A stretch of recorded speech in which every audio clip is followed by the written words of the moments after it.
All right, Senator Rand Paul being branded by the liberal media as President Trump's top stooge. But since when is siding with the president such a bad thing? Joining us right now to react is Kentucky Senator Rand Paul. Senator, good morning to you. Good morning.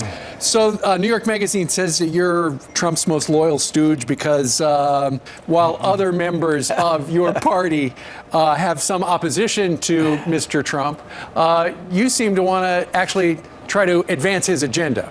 The haters are going to hate. What are you going to do? But what I would say is actually the evidence is quite to the contrary. I'm probably one of the most independent senators on the Hill. I work with Democrats. I work with Republicans. If I like what the president's doing, and I think a lot of what he's doing is good, I'm happy to support it. I'm not embarrassed to support conservative policies.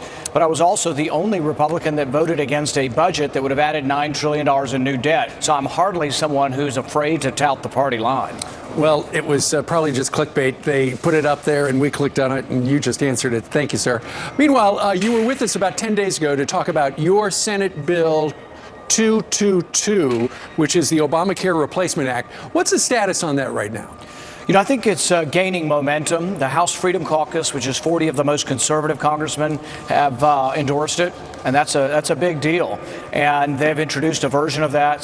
Congressman Sanford from South Carolina has introduced a version in the House. Now we have ours in the Senate. And I think conservatives are coalescing around the idea that we don't want Obamacare light. The House Freedom Caucus, myself, other conservatives have said we want complete repeal of Obamacare. That's what we voted on a year ago. Let's do it again. Let's do complete repeal, and let's do a separate replacement package that's not another big government program, but is market reforms that will bring down the price of insurance. Sure. What do you make of some criticism from the left, and in fact from certain members on the right as well, that the Republicans have been trying to get rid of Obamacare? Now they're on the verge of being able to do something about it, but they don't have a plan. You've actually got a plan, and some other guys and gals do too, right? Well, not only do we have a plan, many aspects of our plan have been around for 20 or 30 years. At least half of my replacement bill was taken from some of Tom Price's legislation, which is why we think the administration will support it. It's basically three things: legalize the sale of all kinds of insurance, including inexpensive insurance, allow health savings accounts with a tax credit so people can save. They can spend it on their deductible, their premium, their copay, weight loss, vitamins, exercise. And then the final aspect of the plan is to let individuals join an association.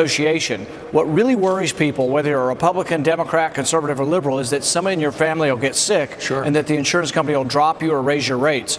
If everybody were allowed to join an association, that would never happen again, and people would get less expensive insurance also. Interesting. What about some of the other things that people like with Obamacare, where if you have a pre-existing condition, you'd be covered, and also it would allow parents to have their children on to age 26. Is that one of the ideas behind it as well?